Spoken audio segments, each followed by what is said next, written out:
You sweetie. All right, cool, man. We can get started. Yay. Here we go. Hey, welcome to another episode of the Blackout Tips podcast. I'm your host, Rod, joined as always by my co-host, Karen. and we are live on what appears to be a Tuesday, everybody. It's a Tuesday in the middle of the week. Mm-hmm. You know how it is, man. We have guests. We do. Right? Man, one of these guests y'all know, okay, because he's been on the show several times before and because he's related to me. It's my brother. What's going on, Rodney? What's up, bro? What's up, man? You know what I'm saying? I see you out here with the stream numbers. I've been peeping, you know. I'm responsible for some of them, you know what I'm saying? No, I'm trying to be like Aasher. I'm trying to be like y'all with these streams, you know what I'm saying? Yeah, since the last time Rodney's been on, man, he's been making beats, like producing stuff. I've talked about on the show before the intro that everybody loves. Yeah, that whenever I do the cold intro like it's a TV show, I play this joint. I listen to the black guy who Jordan is always on my coast. I listen to the black guy who tips because Ron and Karen are hot. Cook that up, bro. They always hit me up. They'd be like, "That's a sexy intro. Who did that?" I'm like, "That's my brother. My brother did that." Who did that? So in addition to my brother, man, for those live in the chat, y'all can see it. For those watching later on YouTube, you can see it. And I'm sure if you're reading the show notes, you can see it.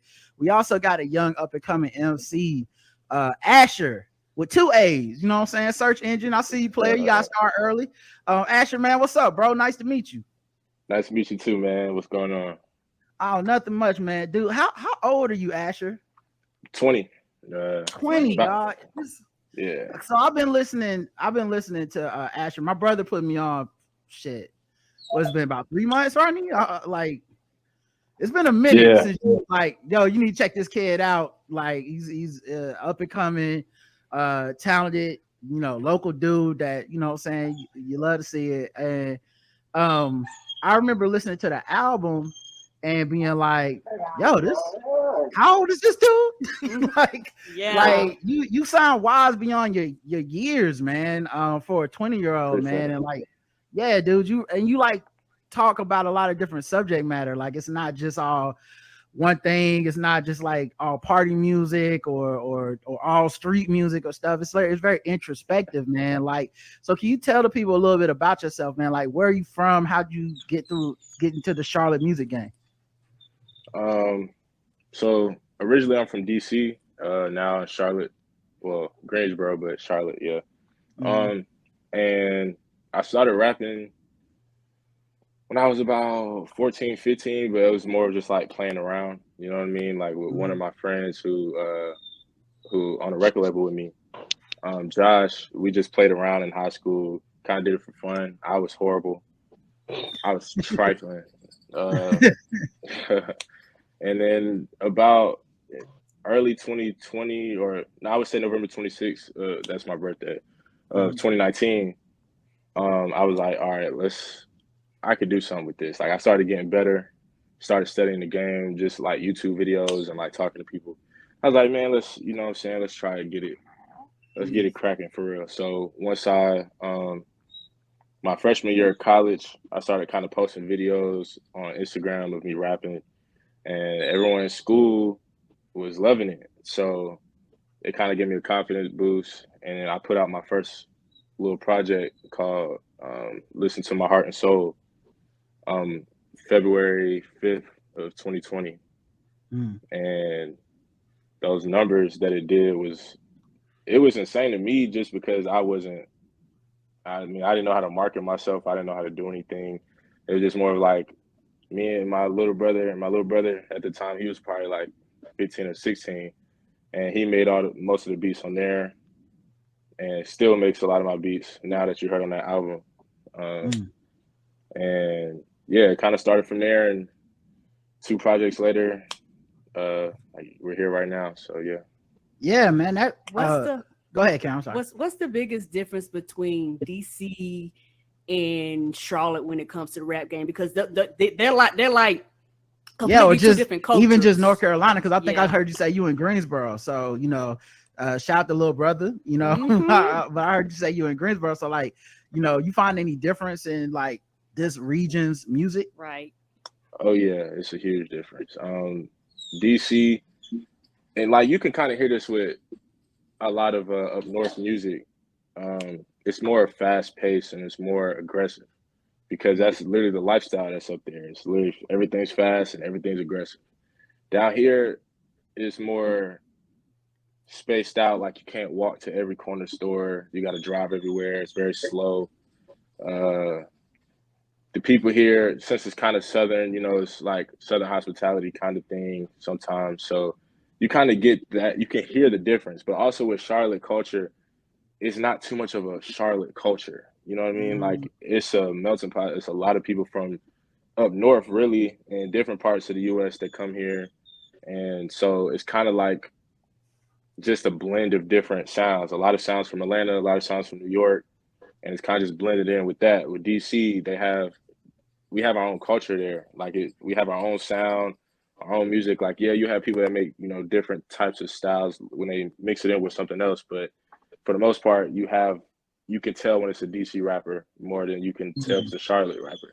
Like most people don't know where I'm from, but like if you listen to how I rap, and some people on the West Coast and LA thought I was from there, and some people on another song thought I was from New York. So it's kind of like, I mean, I don't know what I sound like myself, honestly. Yeah, so it's like if you're not constantly claiming an area, right? You know, like a lot of artists come out and they be like, I'm from such and such, or it's like you got to become almost like a hyper stereotype of where you from. So like people hear like Bubba Sparks, you like, I know he from somewhere down south. Yeah. So you know, so it's like if you just like spitting, you're right. Like it's like, especially like just growing up in Charlotte, being from here, Charlotte is almost devoid of culture because it's such a fucking melting pot that everybody brings something. But it's it's dope people that come out of here. Honestly, if it wasn't for like the baby, I don't think people really been checking for Charlotte in the last like 4 or 5 years. To be real, right? That's a fact. So how did y'all meet, man? Like how did y'all meet and decide to work together? So I got a guy named Cashmere. He's a manager. He managed me and 2 other people. He was send BroBro's beats in the group chat and say, yeah, y'all should check him out or whatever. And I'm like, yeah, I don't know. I'm kind of like stubborn to try new people. And at the time when I did check it out, I just heard kind of more of like, it was like trap music, and I'm not a trap artist at all, really. So I don't really listen to those beats when it's time to, make songs. And most of the time my brother create the beat, or I do, or, one of my producers. So I'm like, I'm cool off of him. So he would keep, Cash would be like, yeah, BroBro really loves your album, and he really like cares about you, man, and he really wants to see you win. I'm like, that's what's up, bro. Like, you know what I'm saying? I didn't really think too much of it. And so one day, BroBro hit me on Instagram and was like, he wanted to call me. So we had ended up getting on the phone. He was just telling me how he loved the album and how it impacted him. And I'm gonna be honest, I was extremely shocked because, I mean, I've been hearing for a little minute how, like, when I make music, I think, okay, the younger people gonna gravitate to this. You know what I mean? Like my generation, but to hear somebody over the generation over me like my music and can actually feel it, it means a lot. You know what I mean? Because now you have a bigger demographic of people who you can touch, and that means a lot. And yeah, man, he just said a lot of great things. So I was just like, wow, that's crazy. And from that point on, talent and like just the fact that you really rapping about something, no diss to other rappers. It's a place for everything. It's substance to it. Yeah, but it's so much substance to it. I like when I heard it, like I said, I hit him back to be like, wait, how old you say this dude was? Because it was you really talking about something. I think, me and my brother, when we was younger, we dabbled with rap, you know what I'm saying? I think every young black man got a mixtape somewhere. And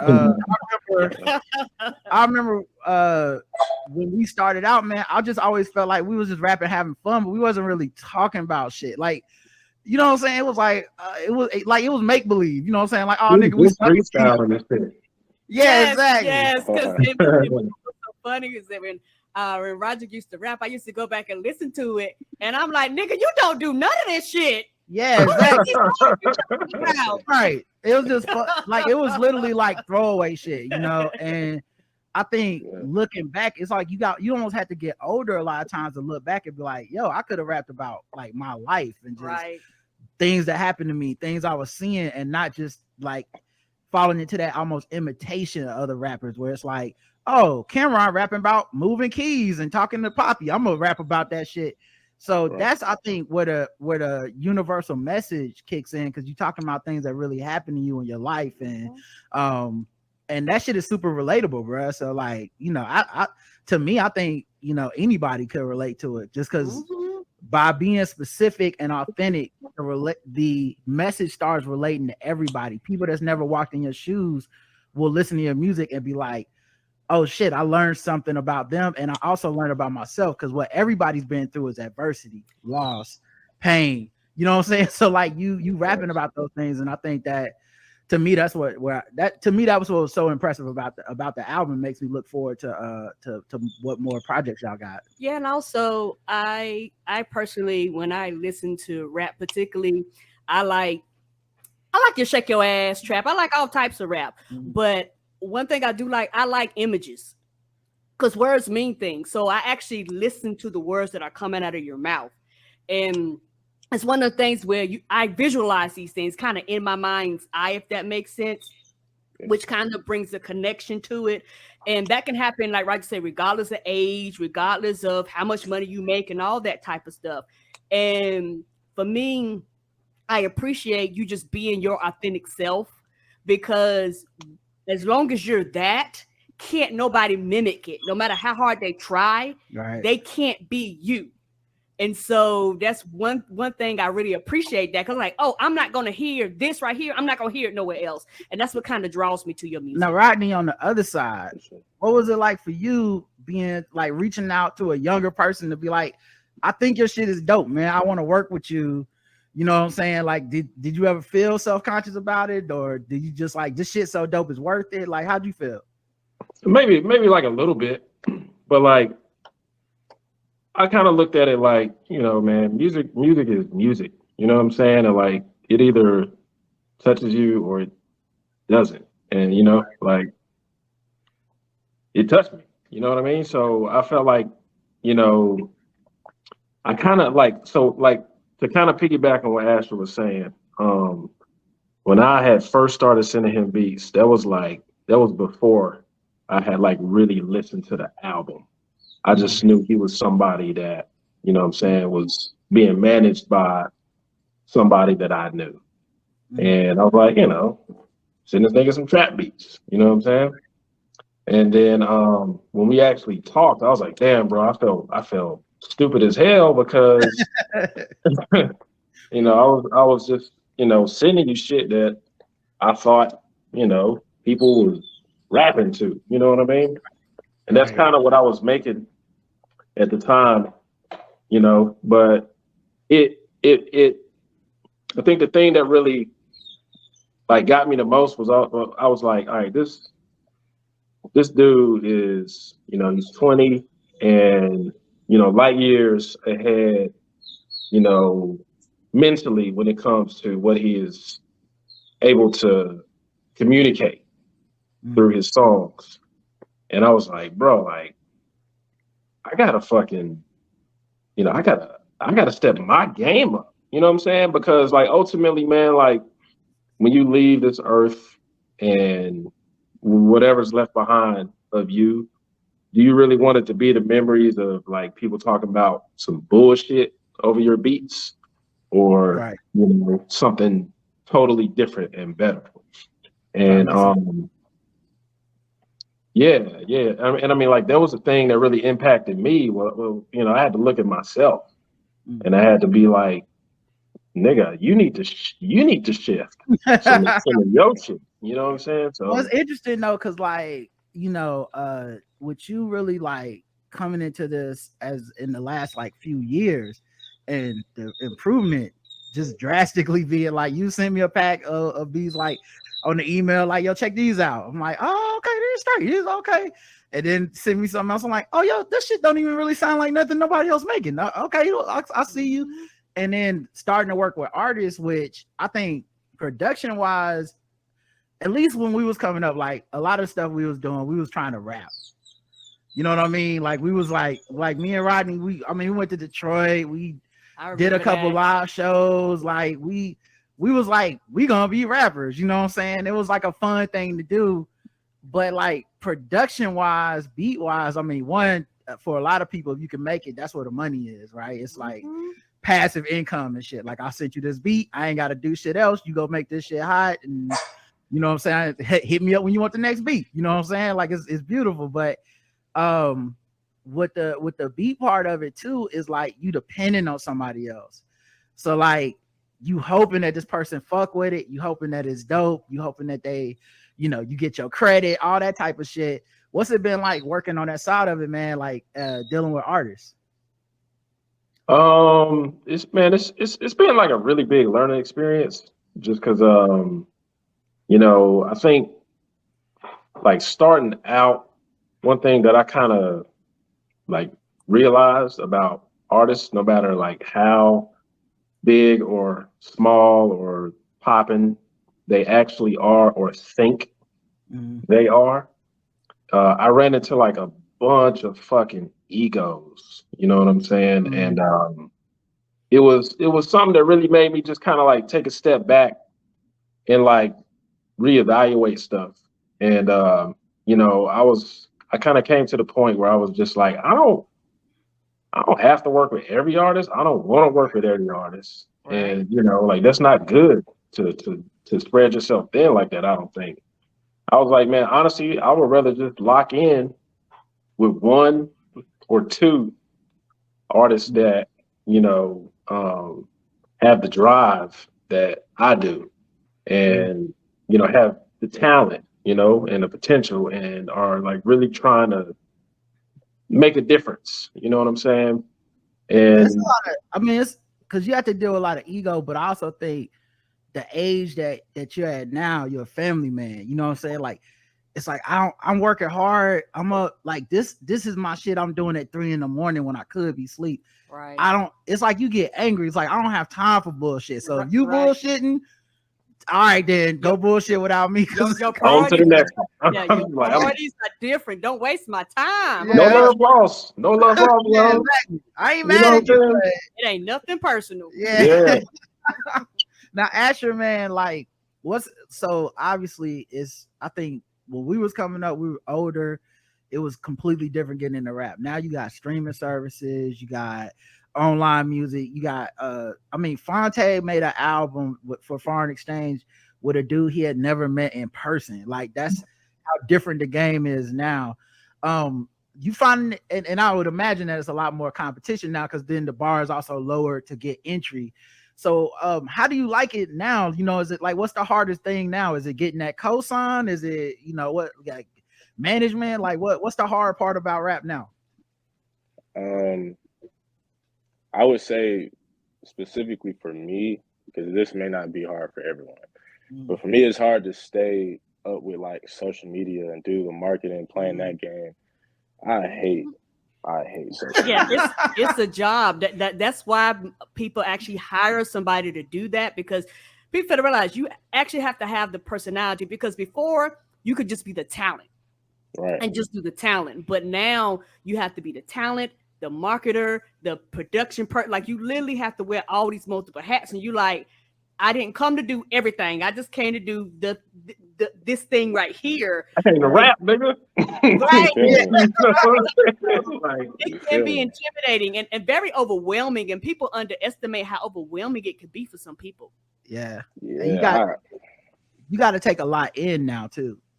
It's a necessary evil, man. It's just one of the things.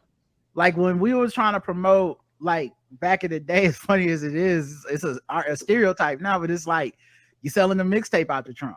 Mm-hmm. You know what I'm saying? You go on a basketball court, you like let niggas know you rap, and then they like, oh, how much you selling a mixtape, man? I want to support $5. All right, cool. I'll meet you by your car, and like that's the end of the interaction. It's not me telling a million people check out my album online, and I don't know these niggas, and then them telling me back, you know, like nigga, fuck you, or I love you, or you the worst. Like I can imagine that shit would be hella overwhelming. I mean, fucking Kendrick Lamar just said he like fucking got a broke ass phone with no internet on it because he was just like, I couldn't take this nigga is Kendrick, and he was like, I can't take all this shit coming at me.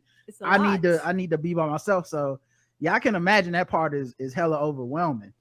Yeah, I'm working to get to the point where he don't need that phone, and he's still like he don't have to drop for 4 or 5 years, go on an island, have a family, and don't have to worry about that because social media, man, it just feels so fake to me because I guess I'm just here for the art and I just want to impact people. But I do realize with social media, it's a platform for you to impact people and get it across the world. So if I can find my niche with that, I feel like it'll be easy. But what I'm surrounded by now is kind of like people who just want to do a bunch of like shit that everybody else is doing, and it don't fit for me. So yeah, right now, me and Bro, we just been working on, you know, different tactics of marketing because, man, I just hate it. I just rather make the art, but I got to learn how to do, you know, it all. So. Yeah. And then, I mean, even with this, like you're doing a podcast, it's not making music, but it's like, I think people like to get to know folks and then and make them want to listen more. You know what I'm saying? To be like, where's this dude coming from? What's he about? And then I think, you know, listening to Vlad TV, one of the biggest things you could do is admit to a crime. So you got any crime? Either one of y'all, if either one of y'all got any crimes like murders or plead the fifth, anything specific y'all want to admit to real quick, like I think it'll help. We could just use the slip; it'll go viral. I'll start first. I'll start first. No self snitching. No self snitching. I stole some candy from y'all know the corner of Arrowwood in South Toronto. I stole some candy. I did too. Silver Express. You know Silver Express. Yeah, yep. It had to be like 1991. I'm about to say now we're talking about crimes that have passed the statute of limitations. It was completely by accident, and it was like a CD. Me and Roger went to like a Best Buy, and I picked up a CD. I forgot it was in my hands. I picked up a CD, walked at the store, the you know, old school electronic shit didn't go out. We sat in the car. I was like, oh my shit, oh my God, I walked out with this. I was like, I should take it back. Roger was like, it's even Roger worse. was like, too late now. It's actually even worse. It wasn't a CD. Oh, was it? It was the CD opening kit. Y'all remember those? Asher, you don't even remember this. I don't even know. I have no idea what that is. It was a piece of plastic you can use to open a CD. Yes. And she acted like she stole a diamond from the queen. Like she was like, oh my God. I was like, I'm going to jail. They're gonna come and get me. Roger was like, it's too late now. He just drove off. So like the question for both of y'all, man, who are y'all inspirations? Like who are y'all listening to now other than each other? You know, don't cheat and try to say each other, but like, are there any other artists, you know, whether they be up and coming, established or whatever that y'all listen to? Like, yeah, that gets me going. You can go first. Oh man, bro. I'm just listen, bro. If you are not, I'm not saying you, but like if you are not listening to that Kendrick every couple of days and like discovering something new that's fucking amazing, I can't really rock with you like that. Just because, I mean, because like, bro, like I don't know how like this dude is maybe six albums deep, something, right? 8 albums deep, and like. He still is making his best music right now. Mm-hmm. You know what I'm saying? So like Kendrick, bro, like I get inspired by him, Keem. I get inspired by a lot of cats, man. But the first one that like really, really comes to my mind right now that I just, you know, and besides, you know, Aasher, bro, is definitely Kendrick, man. Definitely. Yeah, I love that Mr. Morale and the Big Steppers both discs. I feel like the world wasn't ready for it because it's an album that's very much about like introspection, and it's an album that's about like showing the world your flaws and not just trying to show the world like I'm perfect. And from a dude that spent a lot of time before this being like, let me tell you where y'all niggas be fucking up, for him to come out and be like, let me tell you where I be fucking up, everybody wasn't ready for it. I feel like everybody was like, oh, I mean, but Kendrick, what you mean? They didn't know how to respond to it. You know, so but I fuck with that album. I love it. It's so much depth. What about you, Aasher?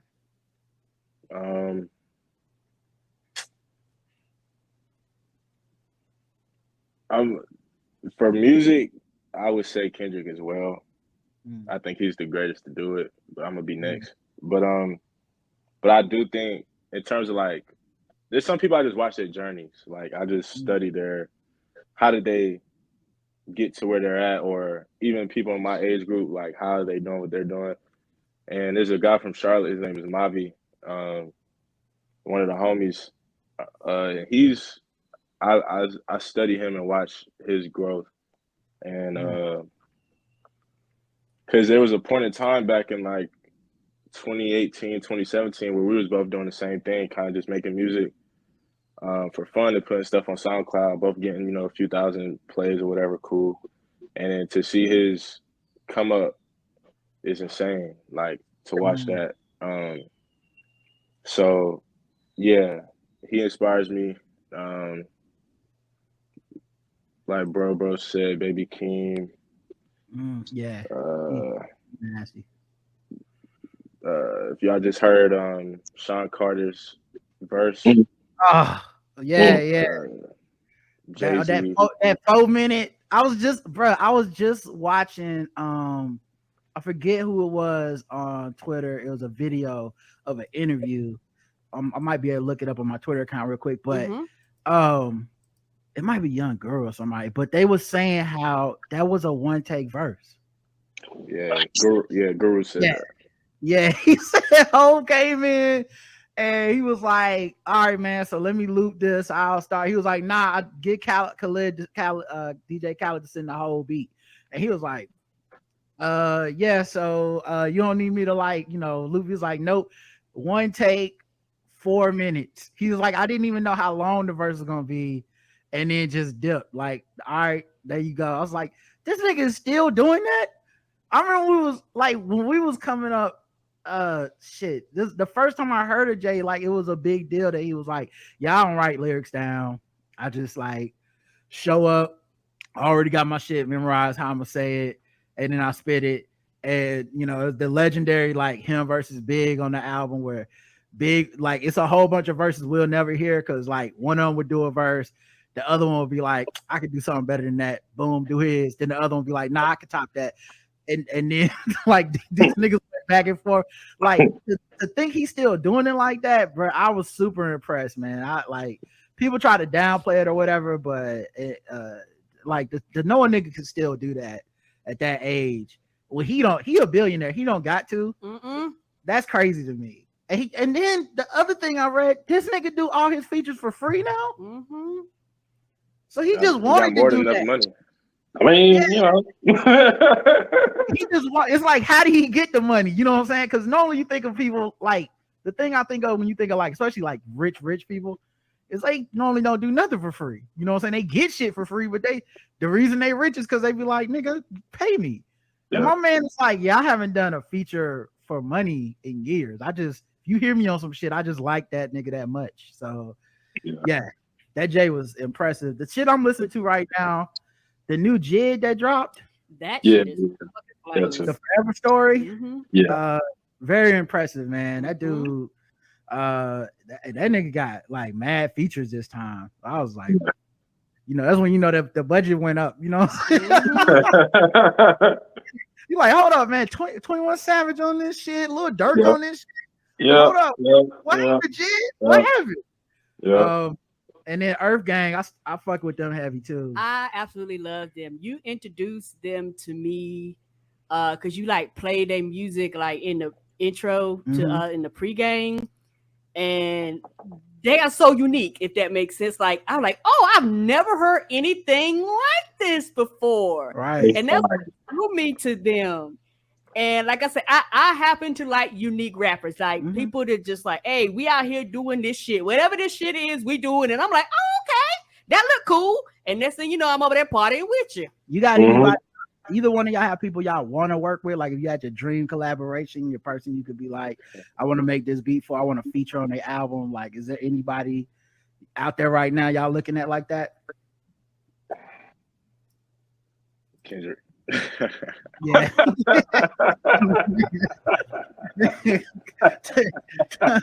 That's like, yes, I don't blame you. Yes. Listen. Come on. Listen. All right, and then like who? All right, so I feel like the other thing about liking rappers is coming up today is I feel like a lot of them is getting shot, a lot of them is killing people and stuff. Are you beefing with anybody? Do I gotta watch my back after this interview? When I go to the store, it's gonna be like, oh, you had Aasher on your podcast, pow. Am I straight right now? I just need to know. Nah, I stay out the way. I'm about to say I will be shocked and surprised because you sound so laid back and so low key. I couldn't even imagine. I would be too, man, but you just never know, man. Like these every time I like a rapper now, it's like, oh, he about to do 25 years. I'm like, what happened? The Rico. I'm like, he was just rapping. I love that album. I had to ask, man. I gotta ask. It's a fact. All right. No, man, no street beats. No street beats. We love to see it. Stay safe. What's next, man? What y'all looking forward to next? Right now we're creating what's gonna end up being one of the greatest albums of all time. Let's go. Speak it. No, I'm serious. Like, no, it's not even a joke. Yeah, I'm so dead ass. Like, it's gonna be amazing. And I just love the art. I'm just so passionate about the art form, man. To the point where it's a gift and a curse because you want people that's gonna be, or you want yourself to be really committed to the craft. But it's kind of to the point where I don't get any sleep at this point, just of me thinking or wanting to create or wondering how can I impact the world with my art. And before every album, I fast for 3 days and pray. So God, let me know what am I supposed to speak on, because this ain't for me. You know what I mean? I'm here physically, and the music is cool to me, but it's not really for me. I make music to impact the world with. So,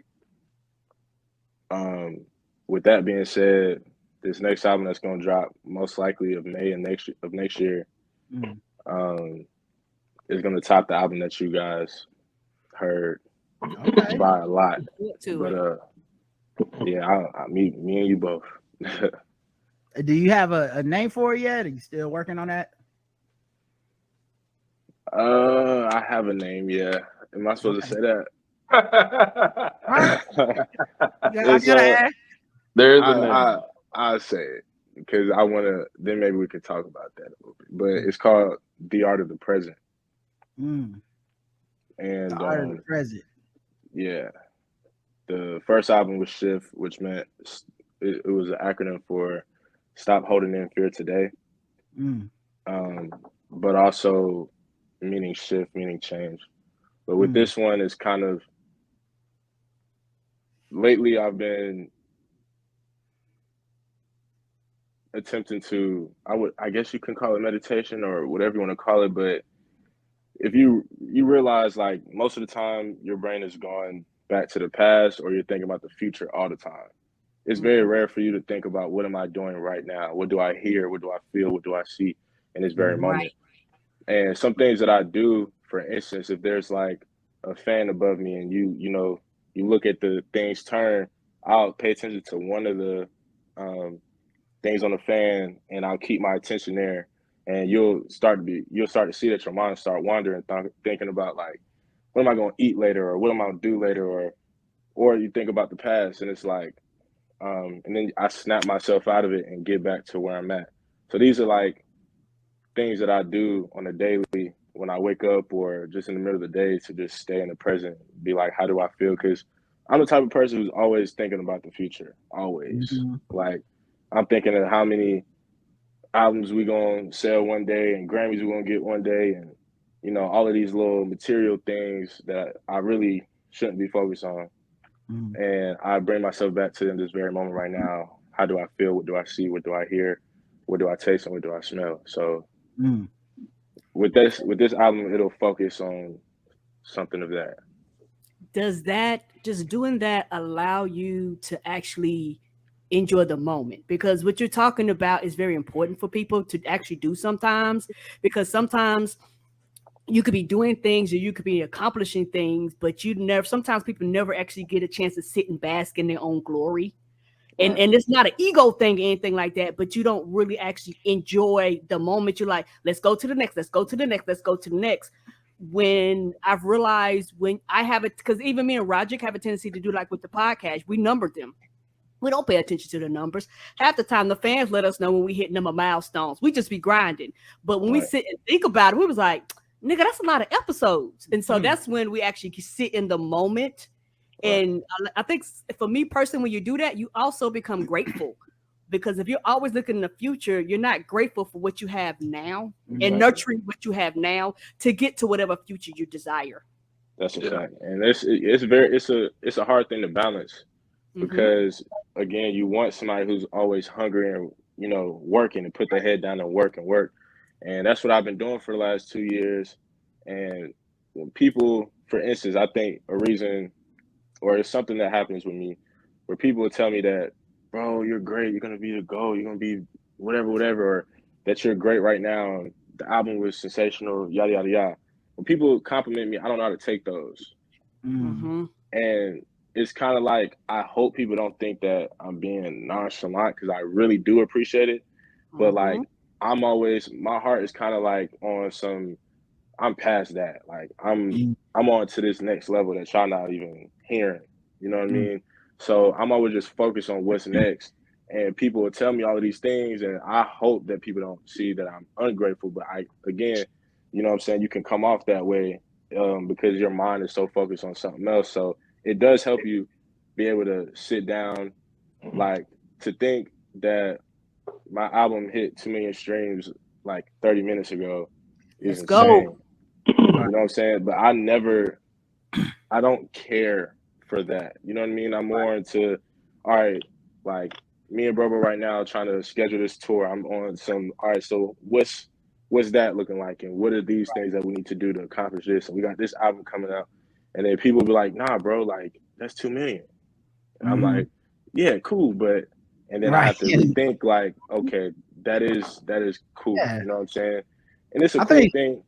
I think also, like, for, like, I have anxiety, not crippling or anything, but like, one of the things I learned about dealing with anxiety that helped me was, like you said, living in the present. Because a lot of times anxiety is triggered by thinking about shit in the future that you can't control because you can't do shit about it yet, or thinking about shit in the past that you can't control because it already happened, as opposed to like, what can you control right now? You know, I read this book about like Black people and meditation and stuff, and one of the things they were talking about was the idea of like mindfulness. You know what I'm saying? So like, if what I'm doing right now is cooking, you know what I'm saying, maybe later on at 5 o'clock I gotta do the podcast, I'm thinking of like interview questions, I cut my hand on the knife because I'm not thinking about the knife that in my hand right now. I'm thinking about the question that I don't have 3 hours from now. So like, it's stuff like that keep you from cutting your finger in the present, is concentrate, is being present, being there in that moment. So I love that idea for an album and a concept. And once again, I'm a about to be 44-year-old man. You're thinking of this shit at 20. That's why I say if like the album resonates, because you just brought up something that I think a lot of people in our chat room, our listener audience, are like, it's on their minds right now. Like, yeah, living in the present. And that's a universal theme that I think a lot of us wish we had a grip on at 20. Ain't that the truth? Because it's also one of the things where when you're talking about the 2 million, and it's one of the things where people say, give the flowers to the living. Yeah. And, you know, it's one of those things where people are giving you your flowers now. You can see it, you can appreciate them, you can smell it, you know. And so it's one of those things where I'm like you, that's kind of hard to do because you just do shit. And then when it's kind of reciprocated back, you don't know how to respond to it because you like, well, I didn't do it for that.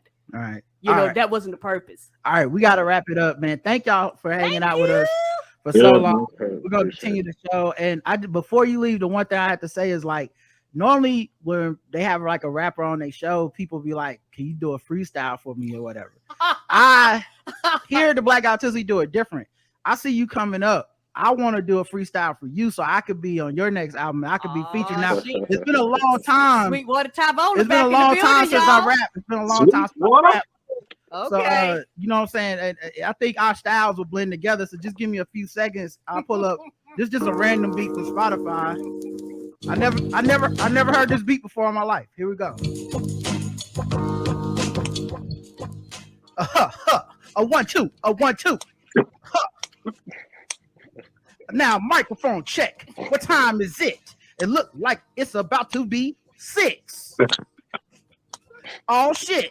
We about to step. A mic check. Who else is out there? Somebody out there. Let me know if you're feeling the beat. Somebody say ho. Oh. You know this is not a test. What's happening here? All right, so look, that's my little, you know what I'm saying? Next time you put just keep me in mind. Don't answer right now. You know what I'm saying? Like, just let me know later. Just, you know, Rodney, you know how to get them in contact with me. Just, you know what I'm saying? If Rodney, same thing. You want to send me some beats, you know what I'm saying? We can work on this project together. You know, got you, bro. Yeah, man. So, all right, y'all. Hey, man, check out the album Shift. Search Aasher, AASHER. Follow him on Spotify and everywhere else you get music. Bro Cook It Up. That's my brother. Cook That Up, and it's DAT. Make sure you follow him. I'm following him as well, and get them these streams. Thanks, man. Thank you, guys. Man, appreciate y'all having us. For real. Anytime. Peace. Peace. All right, man. That was fun. That was a lot of fun. All right, let's get into the show. It's all kinds of stuff. You think they're gonna call me back? You think? Wow. So you had no faith in your husband? Okay. You see how it is? See, this is what they don't talk about. They always like black women support they men, and then you rap it like it's 1980. Come on, sir. I mean, okay. I bet that AI rapper got plenty of black women supporting him. But okay. He ain't real. Tech support. All right, well, let's get into some news. There's all kinds of stuff to talk about. I don't think I have any new coronavirus news, thank goodness. Things that are happening right now. Speaking of rappers, Fulton County DA maintains that using rap lyrics in court following new gang RICO indictment. So basically the whole, like, they don't want people to use rap lyrics in court because I think, like, I forget what it's called. I think it's called the Rap Act. Where y'all only use it against black people, against rappers. Yeah, she said if you decide to admit your crimes over a beat, I'm gonna use it. Her name is Fannie Willis, black woman. She's Fulton County District Attorney, and I think she's also the person that's maybe prosecuting Trump. But she's like, don't do stupid shit. Yeah. I think she might also be doing Trump, telephone number, email addresses, and the street names, you're going to jail. Yeah. So she's like, don't be stupid. So yeah, she said, yeah, no room for Trump, no room for rappers. She not playing that shit. If you rap about the shit, she will use it. This is one of those things where I've been a little conflicted on. I don't feel as and I'm not saying this to be contrarian, I swear to God, but I don't feel as like dogmatic about this as Twitter and like black Twitter specifically feels of like it's wrong to use rappers' lyrics against them in court, because like these niggas be doing this shit sometimes. And it's like, if you do a crime and then rap about it and the rap corresponds to the evidence in the case, it's hard for me to be like, let that man go. He didn't do nothing wrong. And I feel like I'm either in a small minority. You saying stuff that only they know, like you rapping about shit. You be like, how did he know that it was 3 shell casings? You know what this reminds me of is when I was coming up and you had the NBA dress code. Mm-hmm. And when they said we need to do an NBA dress code, of course I hated it. I was young and I dressed like them niggas in the NBA. I was like, nah, why they got to put on a fucking button up or some jeans or whatever the fuck? And then now as an older person, I was like, yes, it's not even a restrictive dress code. And once they passed the dress code, actually niggas started dressing to the nines and all of them started getting these fashion deals. And Russell Westbrook's a fucking model now. And it honestly elevated the players in the league's fashion in a way that was cool that I couldn't have understood before I saw it. Mm-hmm. But I was on the other side just because I thought that was the side to be on. Like, man, fuck the man. Dress how you want to dress, man. Fuck respectability. But then when I saw it, I was like, oh, it's actually kind of fun that they dress up. And then the NBA started having fucking fashion shows that the players wanted. Mm-hmm. Like, not that the NBA put on, but the players are like, we want to be fashion, walk down a runway in high class fashion. And I was like, oh, that's nice. It was like, we don't spend these money in these suits. Somebody gonna see them. And so, yeah, I feel a little bit like, damn, maybe I'll be proven wrong, but I feel like if you rap about killing people and you do kill people, I don't see why everybody is up in arms about this one. And maybe I'm tripping. Maybe someone's got a case where someone was innocent but was rapping about crimes. But I have yet to see the case. Like, these niggas be getting the RICO not because the police are listening to the music. They're getting the RICO because the police are like, we found 12 dead people and it's all people that are known rivals to you. I don't know. Maybe I'm out to lunch on this one, but yeah, I'm not against what Fannie Willis said. She's got RICO charges against 26 alleged drug-rich gang members. On Monday, August 29th, prosecutors believe these individuals are responsible for several high-profile home invasions and other violent crimes. The indictment alleges that they monitored social media accounts of celebrities like Mariah Carey, Atlanta Falcons star Calvin Ridley, Future's baby mother Brittany Milley, to plan a heist and scope out items. Investigators have tied alleged gang members to the indictment based on rap lyrics, music videos, and social media posts. At least 5 defendants remain at large. I think if you decide to admit your crimes over a beat, I'm going to use it. You do not get to commit crimes in my county and then decide to brag on it. Would you do that for a formation of form of intimidation and to further the gang and not be held responsible? Just one of the lyrics using the indictment is me and my crew striking in all black. Sending me the drop, we'll kick in the house. If we steal a car, we're going to take off the tags. Well, they're kicking indoors, committing home invasions, and now I'm using those lyrics that they're admitting to doing that. I'm going to continue to do that. People can continue to be angry about it. I have some legal advice. Don't confess to crimes and rap lyrics if you do not want them used, or at least get out of my county. Yeah, and when people say, well, look at like country music or something, it's like, if the country musician actually did kill his wife and steal the dog, I think it's fair game to look at that country you might album. Want to investigate. Yeah, like I don't know, man. Maybe I'm, like I said, why they line dancing? Somebody might want to look into that.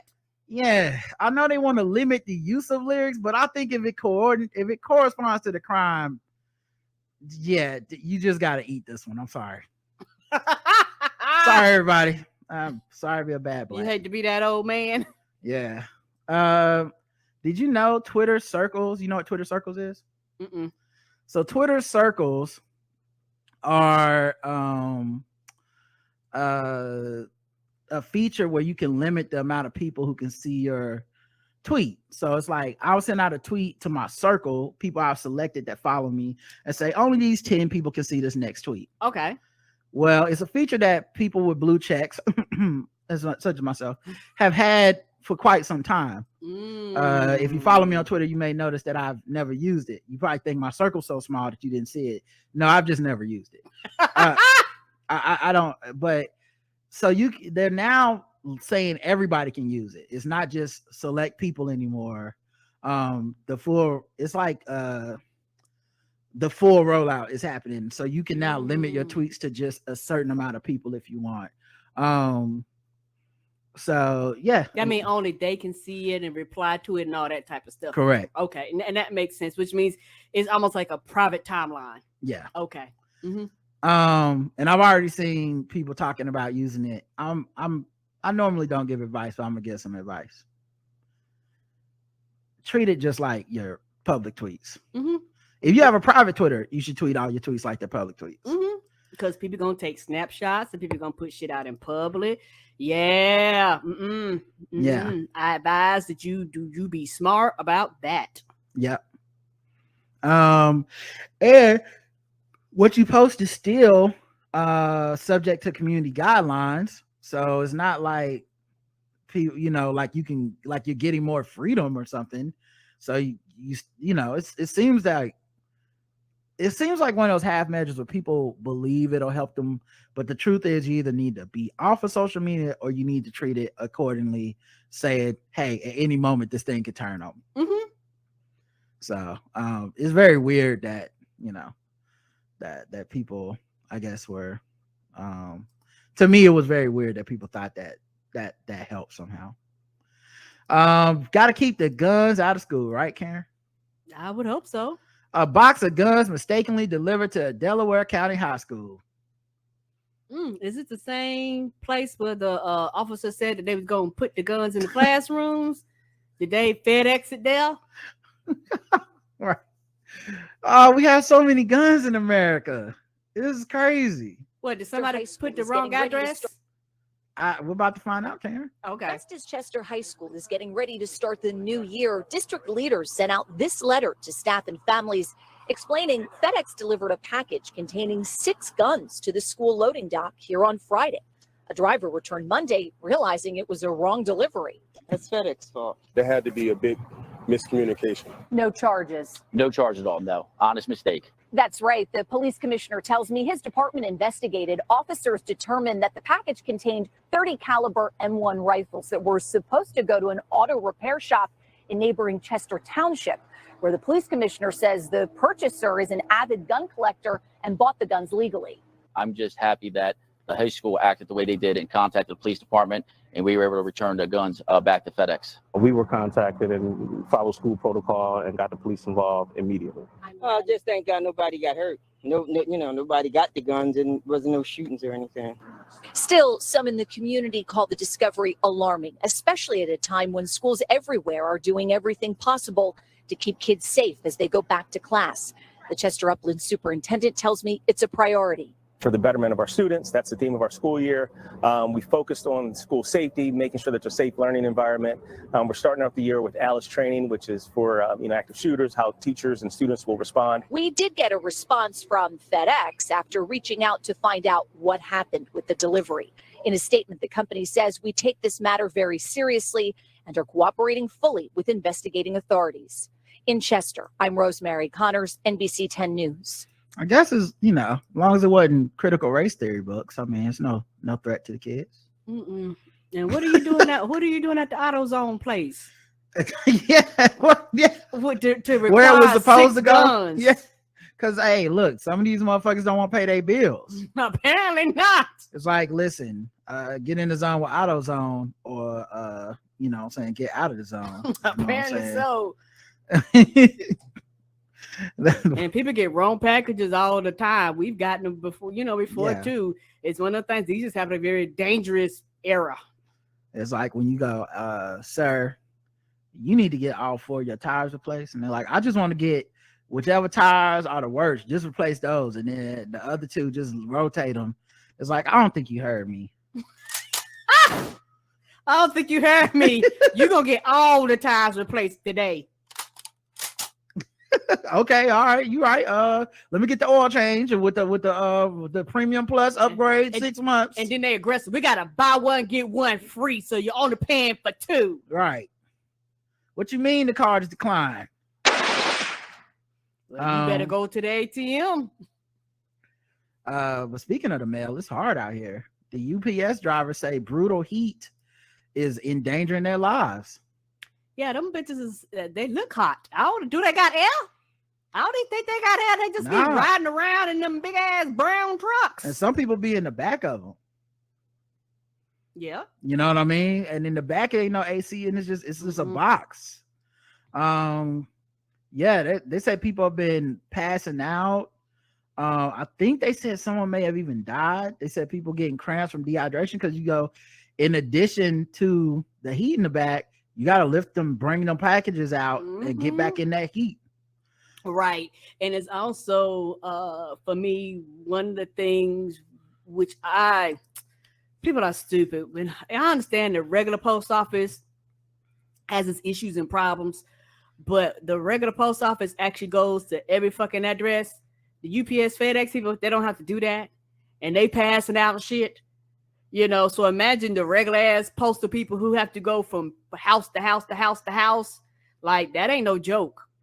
Yeah, I just keep thinking, like, what these are just another side effect of global warming and shit and climate change that people weren't thinking about, people didn't care about, but now you got all these people vomiting, the body's shutting down.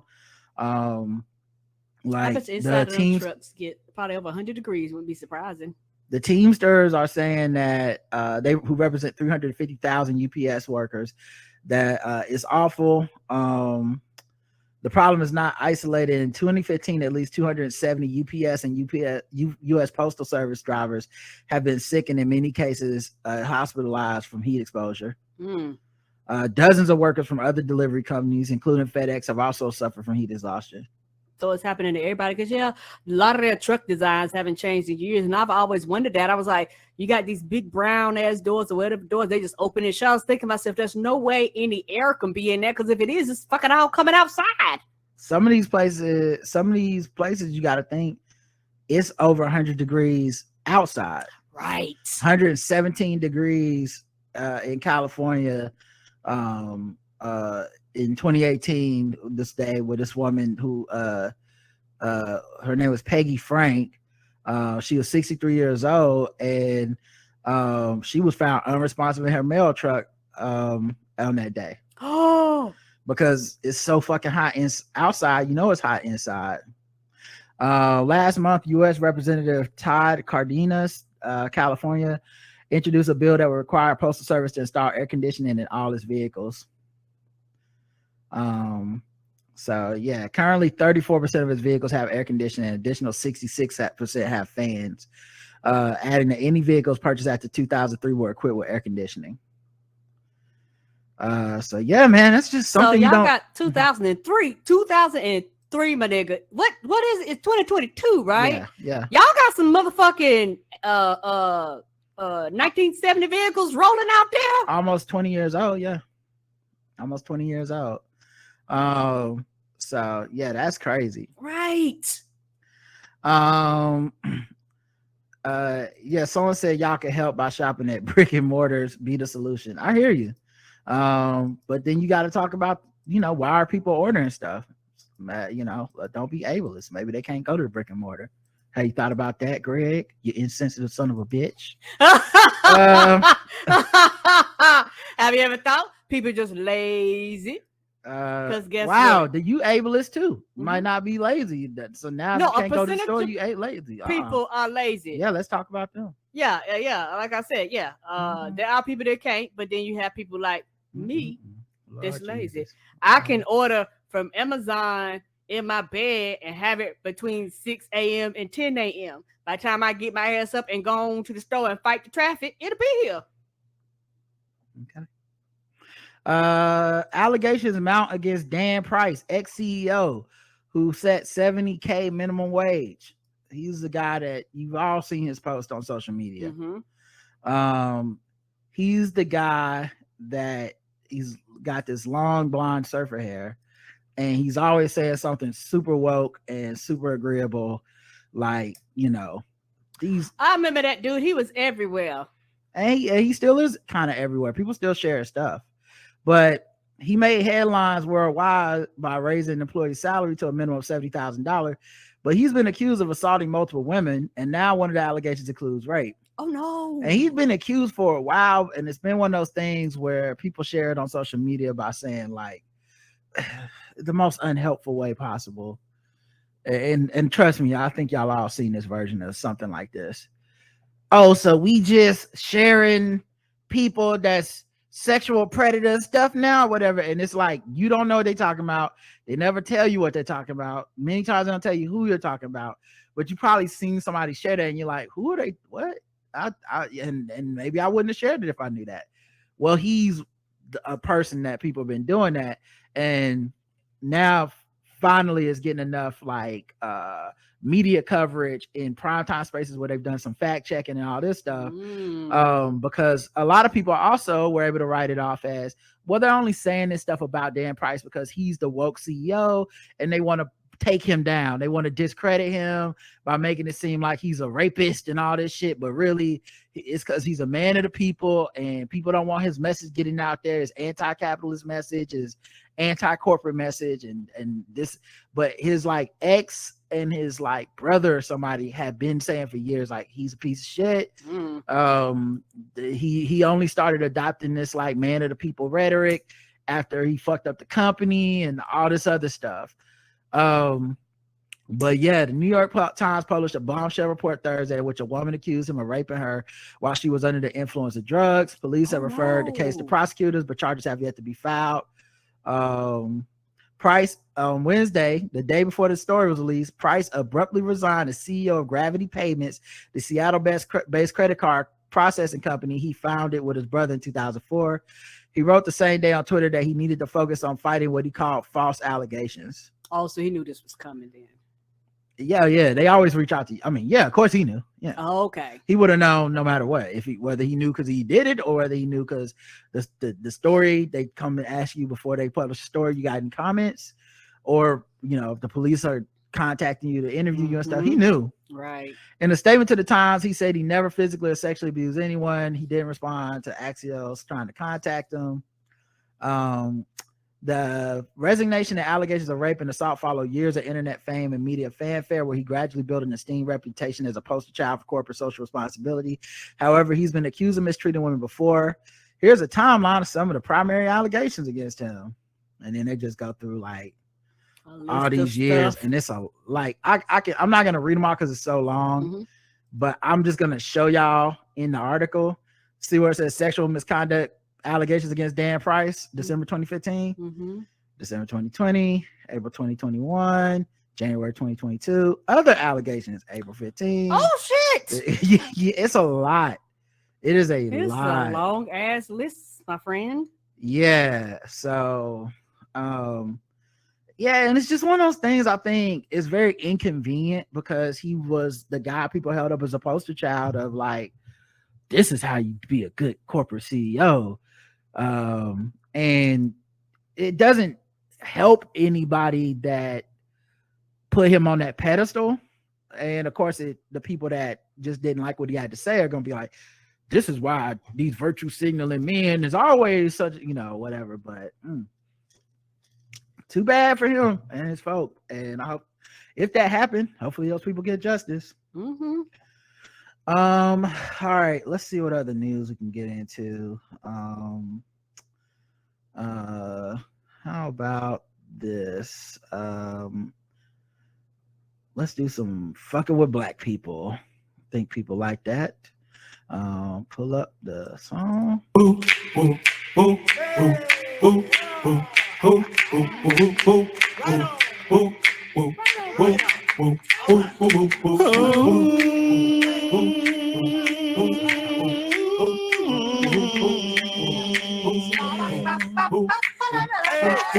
we're just fucking with them people because they blind. We're just fucking. We're just fucking with them black people. We're just fucking with them blacks. We're just fucking with black people. Hey. I said it can't leave me alone. All you want to do is go home.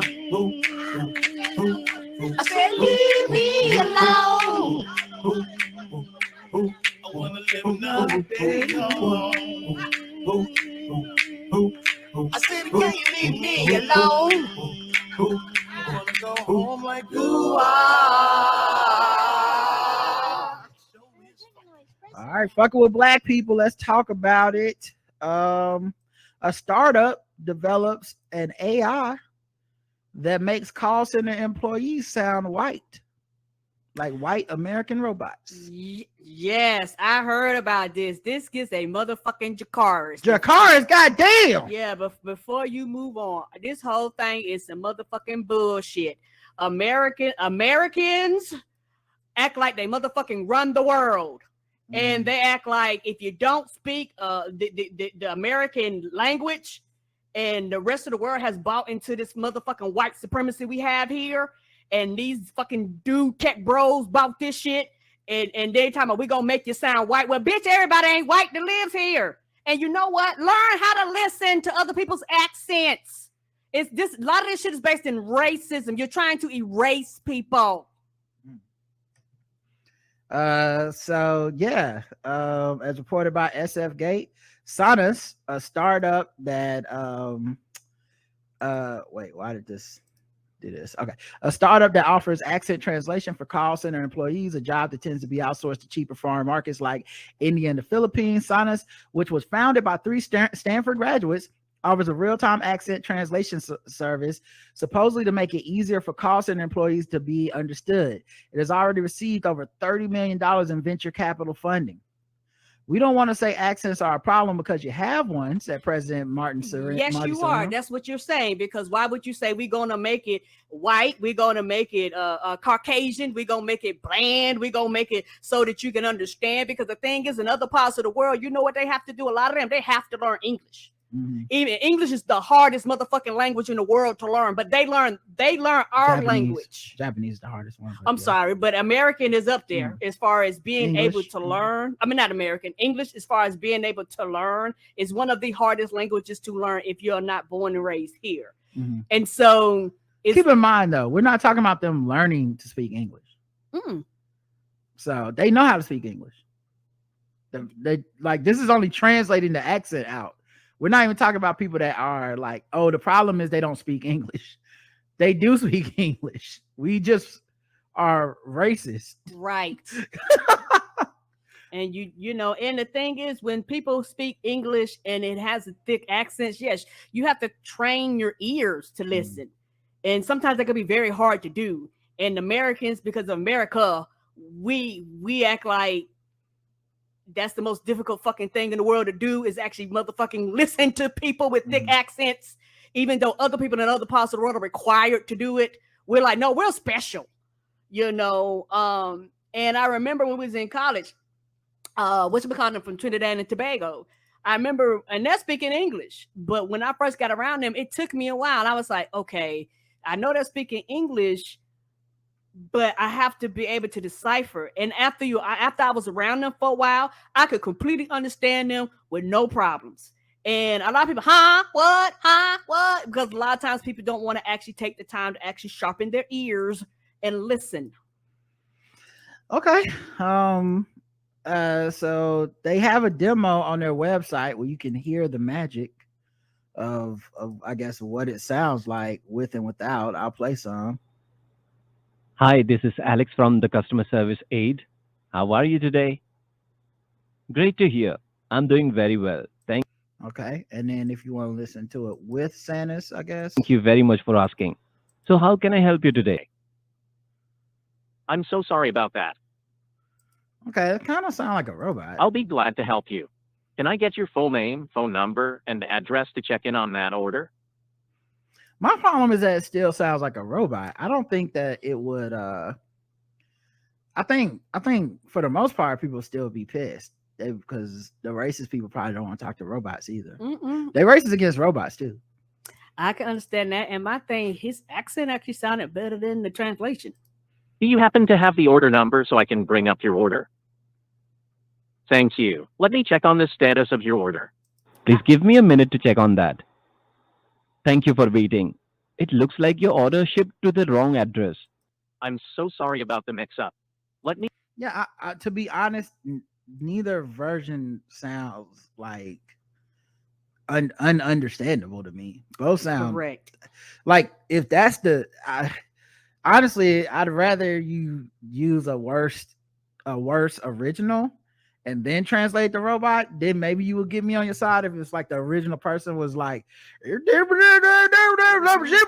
like, I don't know what this motherfucker said. And then and then you hit the button and it's like, your order number is 753. I'll be like, oh, okay, I see the use of this, but you just presented me two people I can understand. Right. And also it's one of those things. Like, you know how fucking racist you gotta be? Right. And they got all this goddamn money because of white supremacy. Because the whole thing is like, we're gonna make people sound white. It was like, here's all the motherfucking money. Hold up. Do you know how racist you have to be to look at that and be like, I couldn't understand that first guy. Thank God they had the robot there. Yeah, I'm glad they had the robot here. And somebody brought up a good point. It's people born and raised here in America. Sometimes you be like, huh? What? Oh my God. Oh man. I'm just mad because like what you really don't like is that person is from another country. Yes. You just don't like that person has an accent. Correct. It's not that you don't like, it's not that you really can't understand them. Oh my God. That's why I gave it a Jacars before you started. It's fucked up. Sir, I know that your name isn't Billy. You giving me this because they told you on the script to call yourself. That's not your name. Yeah, it just reminds me. I know I've told this story before on the podcast, but it reminds me I worked at a company and we had a lot of the data processing outsourced to an Indian site that was like a subsidiary of the company. And it was cheaper and they did work and stuff. And we had to have conference call meetings with them like once or twice a week to go over like how to process stuff and whatever. And I would be at the meeting. I was nobody. I was not of any importance. I was literally just in there because I was one of the people that worked on the project, but I wasn't a manager or anything like that. And the thing that bothered me so fucking much was the people in that company, all of them from America, all different races. So no race was looking good in this, guys. They would act like the Indian accent people were, it was unintelligible. Right. They would act like it was unintelligible. Like, and I'm not trying to be like a stereotype or make a joke out of this. It's not me picking on it. This is just accurately what it sounded like to me. We'd be like, it was to something like to the effect of like, the invoices are not coming in until later on tonight, and we will have to stay late. And motherfuckers would hit the mute button so they couldn't hear outside the conversation, and then look at each other and be like, "What the fuck? What is he saying? What the fuck? I can't understand. God damn! See, this is the problem with these foreigners." And I'm sitting in the room like, and I'm one of the younger people for the record. And I would be like, what he said is that the invoices are coming in later on the night and that they're going to have to stay late to do the processing. I would say it that calmly after they got that shit out of their system, because it was really just getting so, like, everyone was getting hype on how much they didn't understand, quote unquote, and just like the hate hive, high-fiving each other like, look how much we all hate this motherfucker together. And I was just like, yeah, so that was it. I ended up being the quote unquote liaison between the Indian. And they're still speaking English, and that not like they're speaking a whole completely different language. Between the Indian subdivision and like our people, I ended up being the quote unquote translator and shit. And I would get called into every meeting, all because I would just be like, yeah, like this is what they said. And if it ever was like a too thick of an accent for me, I can you say it again? All right, that's what I do. Okay, cool. Okay, so this is what he's saying. Or if it was just, it's a phone call. We didn't have Zoom. So like they may have to literally explain something you can't see.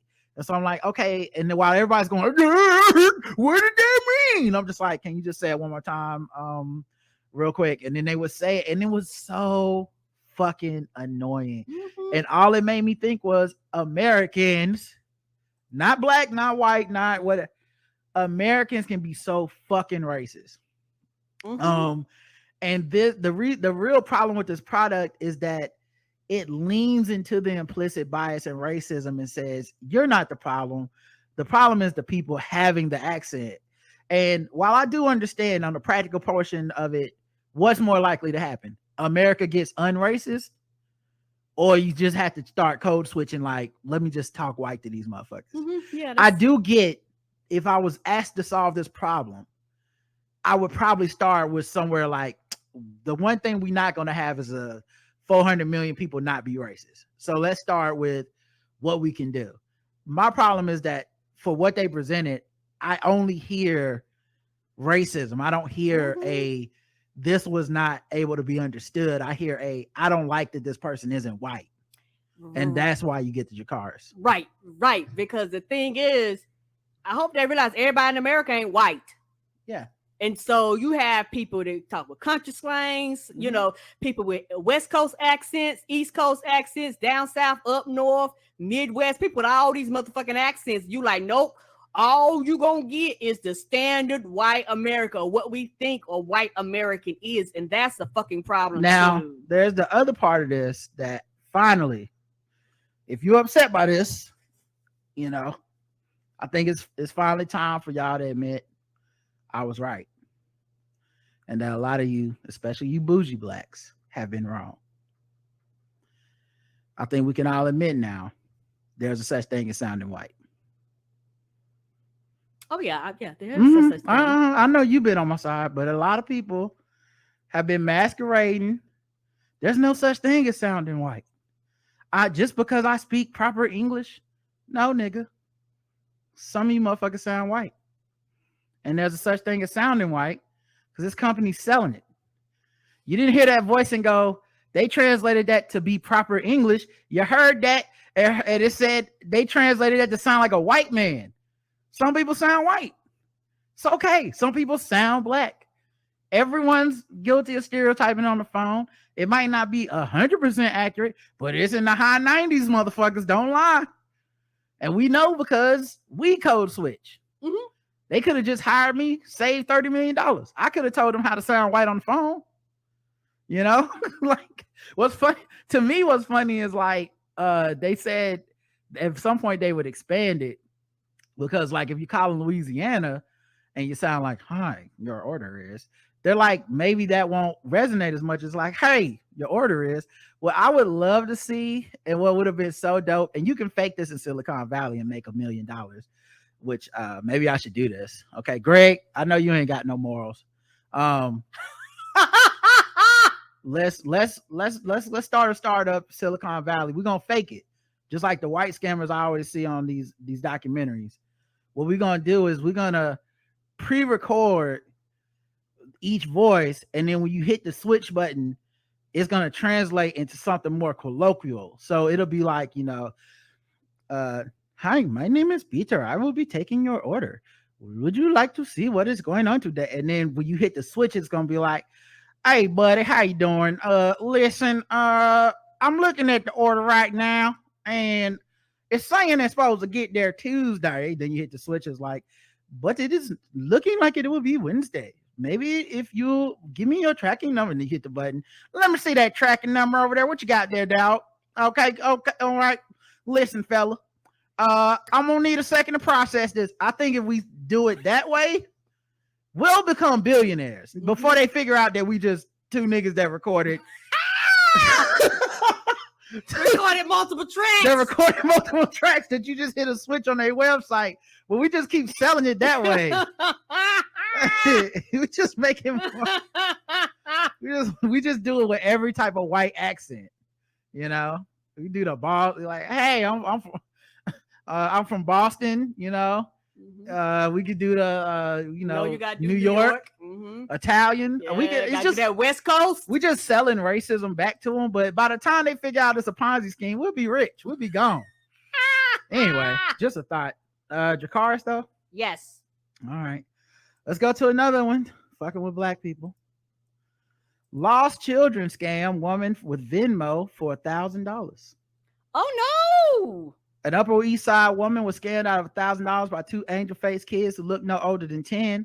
Laura Grasso was strolling through Central Park late last month when the young swindlers approached her. Young Swindlers could be a good rap group, but don't rap about it, guys. You'll be in jail. approached her and said they were lost and asked to borrow her phone to call their mom. Instead of calling home, they used a Venmo app to send $1,000 to a business account with no phone number attached to it, labeled as Black Lives Matter. I don't think that's a real Black Lives Matter account. Well, they didn't say which Black Lives. These thieves are getting so fucking savvy, Grasso29 told the Post. The account name it uses at BLM201 that identified itself on the money transfer app as a fundraising business, not fundraising, fundraising. FUN. Oh no! Which honestly, kind of accurate. Genius. Kind of accurate. Genius. Okay? I mean, if you think about it, that's kind of smart. They was like, we ain't allowed to. My intelligence. I seen the intelligence. Okay? That's kind of fundraising with $1,000. They're gonna have a lot of fun. Ain't that all of the toys. All of the toys. It had made 14 private transactions as of Friday, and the account holder was located somewhere in Jersey City. The account does not appear to be affiliated with Black Lives Matter organization. Well, who knows? Okay, no they shit. all... So that means if they had 14, so these kids going around and they got 14 other people. All I know is that Black Lives Matter is a leaderless movement. So who knows if they official chapter or not? We don't know. This might be how they get their money now. They already got in trouble with some nefarious accounting. Like maybe this the new move. It's reparations. Mm-hmm. The account is of course Black Lives Matter did not immediately respond to inquiries from the Post. Can you blame them? Mm-mm. The boys left after 2 minutes, said Grasso, who got an email only moments later notifying her of the expensive transaction. By then, the grade school cons were long gone. Of course. Yeah, I love this picture of her. Y'all, it's a white woman holding up her phone, looking very sad and upset. Oh, she is hot. She's like, look what these niggers did. Look at them. Why are they posing her like this? I don't blame you. I'd have been mad like that too. The police there wouldn't take a complaint because it wasn't in their jurisdiction, they told her. Oh, you gotta go to the federal, you gotta go to DOJ. So yeah, she first went to the 19th precinct where police told her that she was the third person that day who was swindled by a pair of minors who conned their way into victims' Venmo accounts. Like you said, every one of them transactions was from them little kids. They didn't confirm whether it was the same business that took Grasso's $1,000. Police there wouldn't take a complaint because it wasn't in their jurisdiction, they told her. Next, she went to the Central Park precinct where police initially blamed Grasso for refusing to file a report. They told me, you gave them your phone, it's your fault. Why would you let a stranger use your phone? She said, I definitely felt very unseen. As unseen as the Black lives extinguished by the police. Cops eventually took a complaint and categorized it as petty larceny. According to a police report, if the kids are taking 1 cent more, it'd be grand larceny, a felony that could constitute jail time. Well, you definitely want to throw those kids in prison. That'll teach them. Sure, they'll get out of that and they won't be criminals anymore at all. Venmo said the phone number belonged to a person named Lash, canceled the transaction and refunded Grasso a few days later. So she got the money back. So 0 to 100, Karen. Oh. Yes, not guess the race. 0 to 100. I'm going to give this a 50. I give it a 25 because they use Black Lives Matter. Duh! But she got her money back. She did. Lesson learned. They raised some funds, and I think they'll be okay after that. But yeah, I give it a 25. Mm-hmm. All right, we'll do one more. A Detroit pastor. Okay. Shout out to Miss Smart, Mr. Span. People from Detroit like to go by their last name. $250,000 was offered to him to oppose the menthol cigarette ban. What? Mm-hmm. This is, oh my goodness. Oh my goodness. Wow. Them crackers is tricky, baby. Well played, crackers. Well played. A black pastor, you're gonna give him $250K to oppose the menthol cigarette ban because they know niggas smoke Newports. Yes, they do. I got family members that smoke them bitches to the day. Thank God. Them and Virginia Slims. Thank God it wasn't Pastor Greenleaf, because that money would have been spent. That money would have been gone. Yeah, Reverend Horace Sheffield, a prominent black civil rights campaigner in Detroit, was told the money was coming from R.J. Reynolds, the tobacco giant behind America's most popular brand of menthol cigarettes. They wanted him to lead a campaign against banning the sale of menthol cigarettes in the U.S. That don't even make sense for a pastor to bring. Oh, because they were probably going to have him be like, it's racist. That's why. Mm-hmm. Oh, man, this is Kwame Kilpatrick, boy. Would have had a new Bentley that night. They said no. His exclusive interview with the Bureau gave a rare insight into how companies attempt to influence the menthol debate via black-led organizations, which are often in desperate need of more funds. Right, and they know it. In 2020 report published by a Bridgespan Group of a Boston nonprofit and Stanford Social Innovation Review on overcoming racial bias and philanthropy said black-led organizations trail their white counterparts by as much as 76% when it comes to unrestricted net assets. White people be investing more. And white people said, we shouldn't be lured into doing things which are contradictory to our calling and to our public posture simply because we need the money to continue to operate, Sheffield said, and explaining why he turned down the money. Our voices should not be for sale. Our organizations are not to be bought. Now you got to look at any pastor that is talking about menthol cigarettes and see which one, like, oh, he took the money. Being an influencer. So yeah, they said the FDA plans to ban the sale, which is the choice of 85% of black smokers, menthol cigarettes. As part of the national lobbying and public relations campaign, the tobacco they get you hooked for life. Yeah, the tobacco industry has hired leaders in black communities who have warned that the ban may exacerbate existing problems with police brutality in the U.S. What? How? They got some of that money. That's what they're saying. Right. That don't even make sense. That's the 250.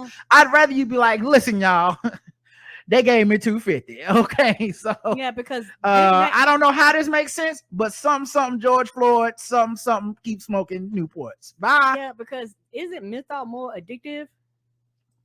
I don't know. Hot Flash over there with the hot takes and the hot facts. Get that Google machine going over there. I sure am. My bad. It's all right. I don't know. Maybe, but don't menthol give you double cancer? The shit I don't know. I don't know either. I don't smoke. But yeah, shortly after he published an editorial arguing that the FDA's action would help. Sheffield wrote an editorial for the Detroit Free Press arguing the FDA's action would help stem the tide of preventable death and disease among black smokers who have for decades been targeted by the tobacco industry. But he said shortly after the editorial was published, he received a series of texts and a phone call from someone who identified themselves as working with R.J. Reynolds. There is this bigger financial opportunity with R.J. Reynolds for you to get about $50K to $100K to be local and Midwest hub for a campaign about stopping the menthol ban. One message wrote. It says menthol cigarettes may be more addictive than cigarettes without the menthol because they reduce the protective respiratory response to irritants in the smoke. Okay. Yeah, because a lot of people like menthol is basically seasoning. Okay. Okay. So it don't hit your chest as hard. Like if you smoke like a Marlboro or whatever white people smoke, that's salt and pepper to taste. But if you want to put like some Lowry's on a cigarette, that's menthol. And that's why niggas love them. That's science. 0 to 100. This gets a 100 just for the fact that they offered it to him. All right, I give it a Jacars. You crackers are. Ooh, y'all are. Ooh. Pretty. Wow. Them crackers is tricky, baby. Well played, crackers. Well played. Speaking of sneaky, tricky crackers, we got an update on an article about that firefighter that went to the Juneteenth party and found out this racist boss was having a racist party. Mary and Dr. Nicholas Nicosia walked into a hotel conference room with their attorney. 2 weeks ago, they were named in a lawsuit by firefighter Jared Jones, who says he was compelled to go to the party by his captain. The lawsuit alleges the party mocked the Juneteenth holiday and included racist tropes like fried chicken.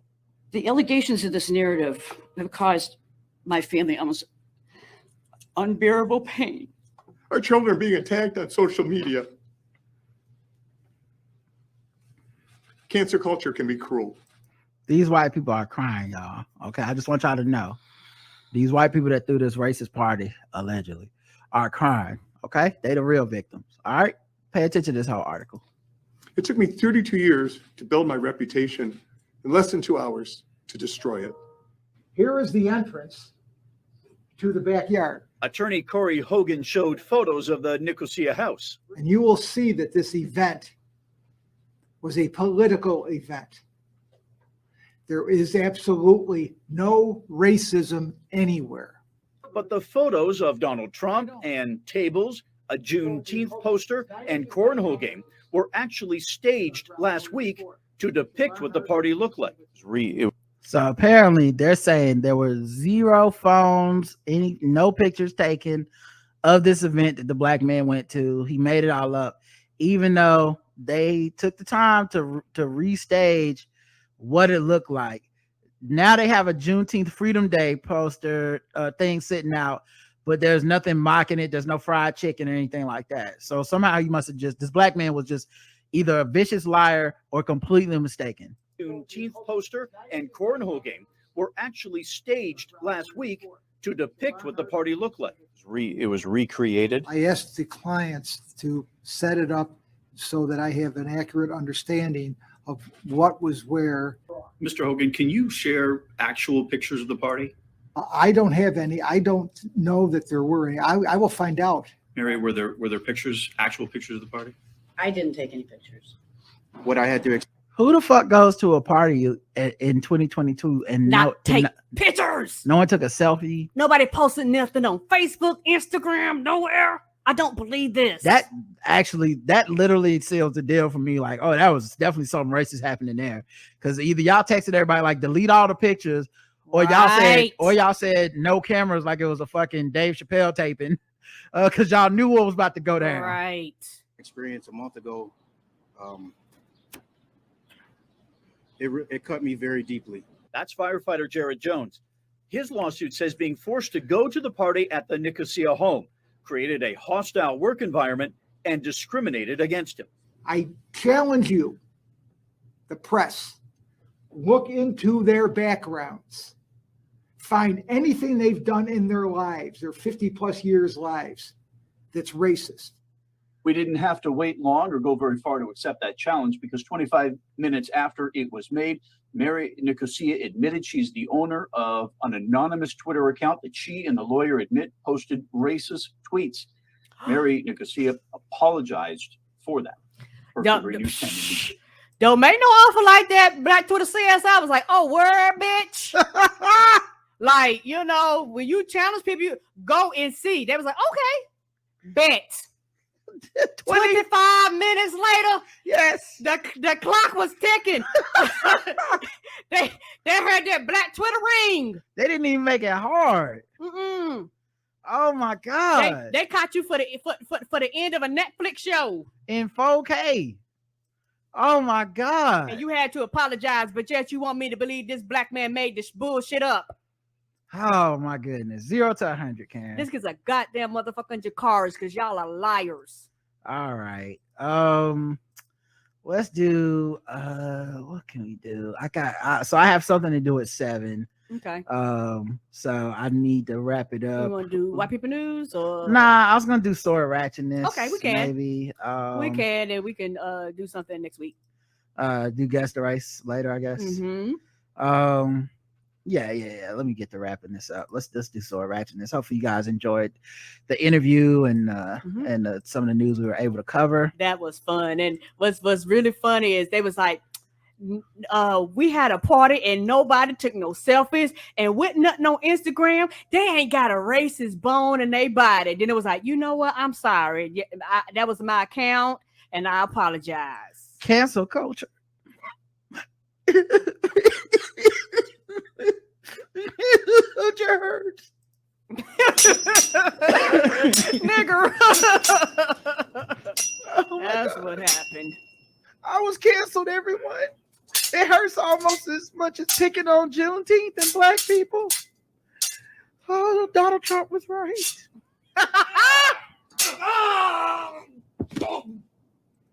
Man, white people. I forgot that is good. They should have did that SpongeBob screen. Somebody said that thing. That was like 25 minutes later. Yes. Oh my goodness. Black Twitter was on that, boy. They was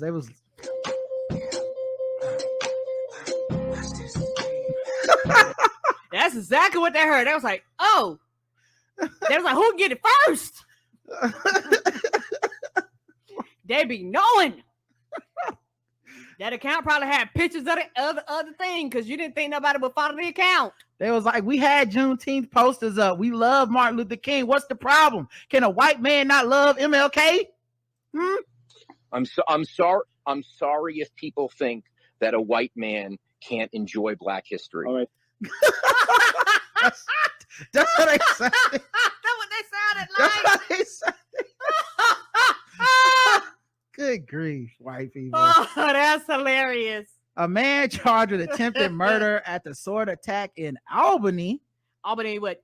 New York. Okay, because I'm about to say, is it Albany, Georgia? I was about to say New York, because that's where I was born. I know. Police say a sword. Oh, wait. You got the article right here. I can just play it. Probably got to go through a new ad, which is why I say use Manscaped. All right. It's time for something fantasy football. Manscaped. All right, here we go. Details on a serious assault we've been reporting tonight that sent a man to the hospital in Albany. Police now say the attacker used a sword. Albany police just sharing that information, saying it happened this afternoon at a building on the 300 block of Sheridan Avenue. They say they found a man there with several cuts, losing a lot of blood. 42-year-old Randall Mason is now charged with attempted murder. The 34-year-old victim is in critical condition. There you go. It happens that fast, everybody. So ratchetness is still out here. All right, y'all. That's it. We'll be back tomorrow with our Game of Thrones recap. I know y'all looking for it, and we're looking forward to giving it to you. Yes, it's gonna be fun. Shout out to all y'all that came back to listen. Shout out to all y'all that's been sharing and commenting and sharing the quotes and the memes and all that stuff. It's been very cool. Thanks to everybody with the good vibes that has respected our rules for feedback. Yeah, can't wait to discuss it with everybody tomorrow. Until then, I love you. I love you too. Mwah. Bye, everybody. Check out Aasher. Check out my brother.